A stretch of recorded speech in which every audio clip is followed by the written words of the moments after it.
자, 내담자들이 이제 그 청소년뿐만 아니라 보통 그 MMPI에서 TRT, 부정적 치료 지표가 높을 때 이제 상담사로서 이 부분을 어떻게 다루어야 될지 이런 부분을 한번 우리가 정리해 볼게요. 우선은 이제 그 MMPI에서 내담자가 치료에 대한 태도가 어떠느냐를 보는 게 부정적 치료 지표죠. 근데 이제 부정적 치료 지표가 두 가지 소촉도로서 치료에 대한 동기와 자기 개방, 이 두 가지가 있어요. 그러면 치료 동기라는 말은 내가 치료에 대해서 동기가 뭐 자발적이냐 비자발적이냐 이걸 보는 거예요. 왜냐하면 우리가 상담을 볼 때 내담자가 치료에 대해서 자발성이 있느냐 없느냐는 매우 중요하죠. 왜 그러냐면 우리가 상담의 효과를 얘기할 때 상담의 효과가 있냐 이럴 때 효과의 요인을 크게 세 가지 카테고리로 얘기해요. 내담자 요인, 상담자 요인, 그 다음에 관계 요인. 그래서 내담자 요인이 40%, 그 다음에 상담자고 내담자고 상담 관계가 30%, 나머지 30%가 상담의 기술이에요. 그러니까 이 내담자 요인 중에서 40%가 어마어마하게 차지하고 있죠. 그 중에서 가장 중요한 게 내담자의 자발성이에요. 그러니까 이 자발성이 있느냐 없느냐가 치료에서 효과에 영향을 미친다는 거죠. 그런 측면에서 내담자가 우리가 그 사례 보고서를 쭉 이제 항상 물을 때, 이 내담자를 상담을 어떻게 왔냐를 묻는 게 바로 이런 치료 요인 때문에 그런 거, 효과에서. 그래서 그냥 상담에 의뢰됐다가 아니라 누가 의뢰를 했느냐, 무엇 때문에. 근데 이제 자기가 스스로 의뢰한 게 아니면 다 비자발적이에요. 그러니까 비자발적인 상태에서 오게 되면 TRT가 점수가 다 높게 나올 수밖에 없어요. 근데 이제 여기서 하나는 그거고, 그래서 자발성, 비자발성이 이런 요인이다. 근데, 본인이 직접 신청하지 않으면은 비자발적이니까 당연히 TRT가 점수가 높겠죠. 부정적 치료 지표니까. 그 다음 두 번째가 상담에 대해서 자기가 얼마나 자기 개방성, 이제 이것이 있느냐 이런 부분을 보는 거죠. 그러면 이게 둘 다 높다라는 말은 자발성도 없고 동기도 낮다 이 말이에요. 그러면 이제 이 동기는 그렇지만 동기는 낮지만 이 개방성에도 점수가 높다라는 말은 상담에 와서 자기 이야기를 이렇게 개방하는 부분에서 점수가 별로 개방하지 않는다는 거죠.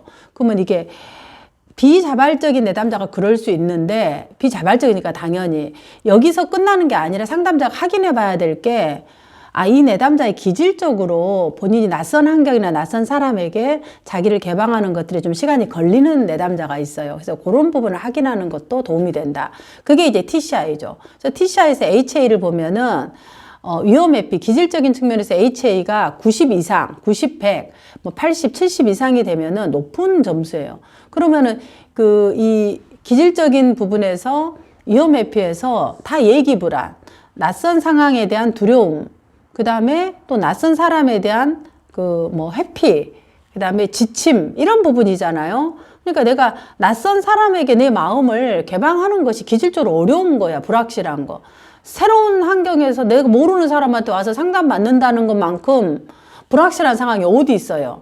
우리가 상담을 하니까 얘기하지만 내담자 입장에서는 자기 얘기를 모르는 사람한테 와서 한다라는 것 자체가 굉장히 이렇게 어려운 일이라는 거죠. 그런 측면에서 내담자가 이 상담에 대한 개방성이 점수가 개방성이 낮은 것이 이런 기질적인 요인도 작동하고 있다라는 것을 상담자가 아는 것이 필요하다. 그러면 이제 이거를 내담자에게 어떻게 적용하냐는 거, 어떻게. 그러면 이제 내담자한테 묻는 거예요, 그냥. 어떻게 물으냐면 이 의뢰되어진 가정을 물은 거예요. 왜냐하면은 아주 유아라든가 어린아이들은 안 되니까 이제 부모 손을 잡고 오잖아요. 그렇지만 청소년들은 되게 이제 자기의 주장이 뚜렷한 부분이죠. 근데 이제 그걸 부모가 의뢰를 해. 학교에는 교사가 의뢰하니까 그 시스템상 어쩔 수 없잖아요. 그렇지만 부모는 내가 싫다고 거부할 수 있거든요. 그런데도 왔어요. 그러면 이거는 엄마와 아빠와 나와의 관계가 어떤 식으로 이루어지고 있는지가 나오는 거예요. 이 의뢰를 보면은. 그런데 이제 비자발적인데 얘가 왔어. 그러면 처음을 물어봐요. 그러니까 이게 상담실에 처음인데 좀 어때? 그러면 말 안 하죠. 비자발적이니까. 그러면 보니까 너가 직접 온 것 같지는 않고 엄마 가자가해서 왔는데 아빠 가자해서 왔는데 좀 어떠냐 오늘 마음의 심정이. 그럼 안 좋죠. 맞아 그러겠다. 그거를 다뤄야 돼요. 이 비자발적으로 온 그 자체를 일획이나 접수 면접에 다루는 게 라포 형성에서 매우 중요하다. 그러면 어떻게 다루냐? 지금 말한 것처럼. 그 다음 두 번째는 엄마가 너는 마음이 없었는데 엄마가 가자 그랬으면 정말 오기 싫었겠다. 그런데 너가 사실은 안 올 수도 있었는데 어쨌든 왔다면은 네 안에서 이 상담에 와야 되겠다라는 게 0.0000001이라도 있다면은 그게 뭘까? 이렇게 이제 아주 작은 부분의 수치를 가지고 접근하는 거예요. 저는 진짜 오고 싶지 않았어요. 그럼 너는 정말 오고 싶은 마음이 제로. 야, 이 제로 상태인데도 엄마를 따라서 왔다라는 거는 되게 엄마에 대해서 네가 말을 거역할 수 없다든가 뭔가 이제 사실 거절할 수도 있는 방법도 있는데 왔다라는 거는 뭐 때문에 왔을까? 이렇게 이제 묻는 거예요. 그럼 엄마한테 뭐 맞아 죽는다. 아니면 엄마가 너무 잘 삐져서 그거 달래는 게 더 힘들다. 뭐 여러 가지 이유가 있을 거 아니에요. 그것이 엄마와의 관계를 맺는 방법, 아빠와의 관계를 맺는 방식이라는 거죠. 이 TRT에서 얘기하는 방식이. 그러면 너가 거절할 수도 있었을 텐데 따라할 수 있는 것이 뭔가 그래도 이제 뭔가 생각하는 바가 있을 건데 혹시 그게 어떤 걸까? 이렇게 이제 물어봐서 그냥 엄마 말을 내가 거역할 수 없는 어떤 상황, 엄마를 한 번도 엄마 말에 대해 싫어라고 얘기해 본 적이 없다든지 이런 이제 이 관계에서 내담자가 대응하는 부분이 나올 수 있다. 그러면 이건 굳이 가족 관계에 대한 가계도나 가족 관계를 이렇게 들어가는 게 아니라 이 부분에서 부모와 관계하는 방식에서 내담자가 어떻게 자기를 표현하고 있는 방식이 나온다는 거죠. 내가 그냥 나를 싫어하는 걸 한 번도 표현 안 했다든지 그러면 너무나 당연한 거예요. 왜? 해본 적이 없으니까 너 치료실 가자. 상담 받자 그러면 그냥 따라오는 거예요. 그러니까 그동안에 내가 해왔던 대처 방식이 이 상담의 관계까지 똑같이 영향을 어떻게 하고 있다? 주고 있다. 이건 매우 중요한 부분이죠. 왜? 관계 패턴이나 대처 방식을 우리가 패턴을 바꾸는 게 상담에서 이루어져야 하니까 되죠. 그러면 내담자는 이제 그럼 너는 사실 넌 의사가 없는데 엄마 가자해서 왔다면 정말 싫을 것 같은데 그래서 싫다라고 얘기를 해봤니? 표현을 해봤니? 이걸 물어보는 거야. 한 적이 없다 그러면 그러면 그동안 엄마한테 너가 싫어도 늘 이렇게 엄마 의견은 늘 따르는 그런 부분이었어? 엄마가 이런 네 마음을 알까? 그걸 이제 계속 이 내담자의 패턴을 물어보는 거죠.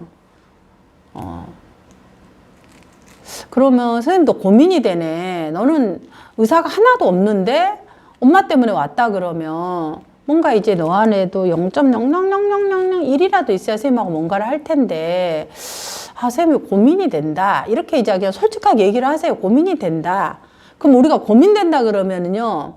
내담자하고 상담자는 상호주관적인 관계라 그래서 상호주관적 관계에서 내담자가 이 고민의 부담을 느껴요. 이 고민이 되겠구나 하고 이제 처음으로 생각하는 거예요. 자기 패턴에 대해서. 그래서 있잖아 꿈돌아 아니면 민들레 오는 데까지는 너가 아무런 부분이 없어서 왔어. 그러나 지금 이제 어쨌든 이 상담실에 와서 선생님하고 뭐 6번을 만날 건데 그래도 얘기를 만약 우리가 해본다면 엄마 놔두고 너 스스로 너 자체에 대해서 얘기를 해본다면 좀 어떤 얘기를 좀 너가 해보고 싶어? 어떤 고민되는 거, 우리 스트레스 받는 거 이런 걸 보통은 얘기하거든. 남한테 얘기 못하는 것들 그런 거 좀 혹시 좀 얘기를 해주면 선생님이 조금 더 너하고 같이 이렇게 상담하는 부분이 조금 접점을 찾을 것 같아. 이렇게 이제 얘기를 하는 거죠. 그러면 이 비자발적인 사람들이 들어보니까 이게 이제 주체가 엄마에서 끌려온 게 아니라 이게 나로 내가 이 시간부터는 선택해서 하는 부분이 되는 거죠. 주도성이 나에게 오는 거죠.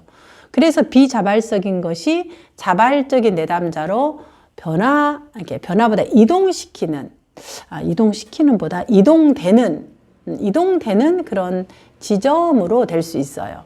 그래서 이제 이 TRT의 부정적 치료 지표를 그렇게 상담해서 관계를 탐색하는 방식, 대처 방식, 그게 가족 관계, 이런 방식으로 나타날 수 있고, 그 관계가 상담자하고 내담자하고 지금 이 관계에도 동일하게 영향을 미쳐요. 그럼 상담에서는 상담사 방향이 어떻게 해야 될까?